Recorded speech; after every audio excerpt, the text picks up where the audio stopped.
que Dieu nous préserve de l'enfer. L'insincérité, non seulement ça annule toute récompense de ton acte, et en plus c'est un grand péché que Dieu il a nommé shirk, parce que ça ressemble à la mécrance. Mais ça ne veut pas dire que c'est vraiment de la mécrance. Il y a plusieurs grands péchés comme ça, comme le fait de ne pas faire la prière, comme le fait de faire la fornication, comme le fait de boire beaucoup d'alcool. Ça, c'est des péchés qui, dans le Coran et dans le Hadith, ont été nommés mécréance ou shirk ou kufr. Le prophète, alayhi salam, il a dit La yazni zani wa huwa mu'min. La personne ne fait pas la fornication en étant croyante. Ça veut dire que la fornication, ça renie le fait que tu es croyant, ça veut dire que c'est un grand péché qui ressemble à la mécrance. Également, il a dit Wala yashrabu al-khamra hina yashrabuha wa huwa mu'min. Et la personne ne boit pas l'alcool lorsqu'elle le boit alors qu'elle est croyante. C'est-à-dire que le fait de boire de l'alcool, ça ressemble à la mécrance. Et le prophète l'a dit Mudminu khamrin ka'abidi wathan. Celui qui boit beaucoup d'alcool, c'est comme celui qui adore les idoles. Mais ça, c'est pas apprendre au sens propre. Il faut d'abord apprendre la religion. C'est-à-dire que c'est un grand péché qui ressemble à la mécrance. C'est clair? Comme également juger par ordre que le Coran sans prétendre que la loi mondaine est au-dessus du Coran et que le Coran serait faux, c'est un grand péché qui ressemble à la mécrance, mais c'est pas de la mécrance. Tant qu'il ne se rend pas licite cela. Comme Dieu l'a dit, وَمَنْ لَمْ يَحْكُمْ بِمَا أَنزَلَ اللَّهُ فَأُولَٰئِكَ هُمُ الْكَافِرُونَ. Et ceux qui ne jugent pas par ce que Dieu a révélé, alors ceux-là sont les mécréants. Ce sont eux les mécréants. Ibn Abbas, Tarjuman al-Qur'an, donc Ibn Abbas, le grand savant mujtahid, radiyallahu anhu, Tarjuman al-Qur'an, il a dit Laysa al-kufra alladhi tadhhabuna ilay. C'est pas la mécrance vers laquelle votre esprit part, et c'est pas ce que vous pensez, Annie. Il dit Innama huwa kufrun duna kufr. C'est une mécrance qui est moins que le kufr, que moins que la mécrance. C'est-à-dire que c'est un grand péché qui ressemble à la mécrance. Également, le prophète, il a dit Waqitaluhu kufr. Combattre un musulman, c'est du kufr. C'est-à-dire que c'est un grand péché si tu combats injustement. Donc, tout ça, c'est des textes, il faut bien les comprendre. Il faut apprendre la religion. Apprenez la religion avant de rentrer dans les ayats du Coran ou les hadiths du prophète. Maintenant, il y a des gens, malheureusement, qu'est-ce qu'ils font? Ils diffusent plein de hadiths dans les réseaux sociaux, sans explication, à des gens qui n'ont même pas appris les bases dans la religion. Et regardez dans le hadith, le prophète a dit que de faire ça c'est de la mécrance, ou si, ça c'est haram. Donc ils rendent haram plein de choses qui ne sont pas haram, et ils déclarent mécrant plein de gens pour des péchés qui ne sont pas réellement de la mécrance. Mais parce que ces gens-là, ils n'ont pas appris la religion, et ils diffusent à des gens qui n'ont pas appris. Mais les hadiths, à la base, on ne les lit pas quand tu es débutant dans la religion. Moi j'explique parce qu'il y a un besoin d'expliquer. Mais à la base, la science du hadith, on l'apprend après avoir appris le minimum, qui est indispensable à savoir pour chaque musulman et chaque musulmane responsable. Faire attention à ça. Normalement, l'explication du Coran, les hadiths du prophète, al-Bukhari, Muslim, tu lis ça après que tu as appris le minimum. C'est pas alors que tu sais même pas les lois de la prière, tu commences à lire les hadiths, comme ils font beaucoup maintenant avec les traductions en français, et après ils s'égarent. Le prophète, il a dit La yatrulul jannata man kana fi qalbihi waznu dharratin min kibr.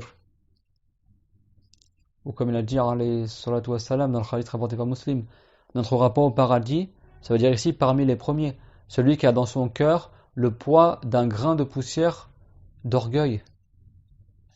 Si quelqu'un est prend sans apparent, il risque de croire que c'est de la mécrance d'être orgueilleux parce qu'il ne va pas entrer au paradis. C'est pas ça le sens qui est visé. C'est-à-dire s'il meurt chargé de ce péché-là, il ne rentrera pas au paradis parmi les premiers.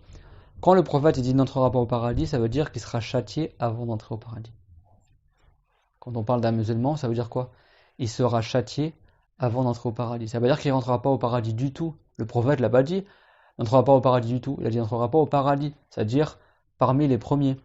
Tout comme également parmi les sunnas, après la prière du Fajr et la prière donc du Subh ou du Fajr, je peux dire les deux, et la prière du Maghreb, on a dit 7 fois Allahumma aj'alni minan nar et 3 fois Allahumma adkhilni al-jannah. Oh Allah, fais-moi entrer au paradis. Ça veut dire quoi? Oh Allah, fais-moi entrer au paradis. Tous les musulmans ils entrent au paradis. Tous les musulmans ils entrent au paradis. Mais ça veut dire quoi? Ça veut dire fais-moi entrer au paradis parmi les premiers. Quand tu dis Allahumma adkhilni al-jannah, ça veut dire bila adhab.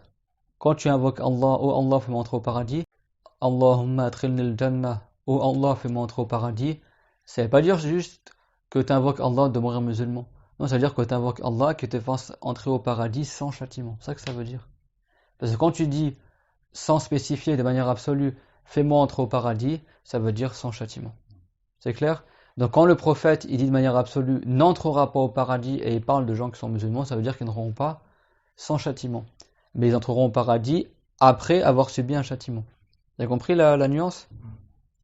Quand le prophète l'a dit, la yu'minu ahadukum, c'est pareil. L'un d'entre vous n'a pas la foi, c'est-à-dire il n'a pas une foi complète, ça veut pas dire qu'il est mécréant. Parce qu'il y a des choses qui sont très très difficiles à faire que la plupart des musulmans ne font pas, comme aimer pour son frère ou sa sœur en islam ce qu'on aime pour nous-mêmes. Ça, la plupart des gens ne le font pas. C'est les 5 qui font ça. La plupart des gens, ils n'appliquent pas ce hadith. Peut-être sur 1 million de musulmans, j'ai trouvé une personne qui applique ce hadith. Ou moins même. Et pourtant, le prophète a dit, celui qui ne fait pas ça, il a sa foi, il n'en a pas. La yu'minu ahadukum. Mais ça veut dire quoi? Ça veut dire qu'il n'a pas une foi complète. Ça veut dire qu'il n'a pas de foi du tout. Mais si quelqu'un n'a pas pris la religion, vous avez vu, ça, il risque de croire que c'est de la mécrance de faire ça. Alors que la plupart des musulmans ne sont même pas aptes à le faire, cette chose-là. Parce qu'ils n'arrivent pas à guérir leur cœur. Il faudrait dire que les 3 quarts des musulmans ils sont mécrants, parce que le prophète a dit la yu'minu ahadukum hatta yuhibba li akhihi ma yuhibbu li nafsihi. Vous avez vu le danger de ne pas apprendre la religion? Ça que les savants du hadith comme Malik et d'autres, certains hadiths, ils ne le citaient pas devant des gens qui sont débutants dans la religion, sauf en l'expliquant. Ou alors ils faisaient des assemblées spécifiques pour des gens qui ont appris, ou ils citaient certains hadiths qui sont équivoques. Mais la Malik, il n'acceptait pas devant des gens du commun qui sont débutants de citer certains hadiths dans la croyance, certains hadiths qui ont des sens ambigus, pas que les gens ils s'égarent. Mais le problème des égarés dans le passé et aussi à notre époque, c'est qu'ils diffusent les ayats ambigus ou les hadiths ambigus pour que les gens ils comprennent des choses qui sont fausses. Ça c'est très grave. C'est ça que d'abord apprenez dans les livres des savants, ils vous ont facilité le travail, simplifié la chose, et une fois que tu as appris les bases, tu as bien compris, une fois qu'après tu lis dans le Coran, dans le hadith, tu comprends bien ce qui est visé. C'est ça la bonne méthodologie. Et le Coran, bien sûr, tu mémorises quand tu es petit si tu as envie, mais c'est à côté d'apprendre la religion. C'est pas comme certains ils pensent, je mémorise que le Coran, il n'apprend pas la religion. C'est pas comme ça que les savants dans le passé. Ils apprenaient le Coran par cœur quand ils étaient petits, mais ils apprenaient la religion à côté, ce qu'on apprend là maintenant, c'est-à-dire. C'est bon?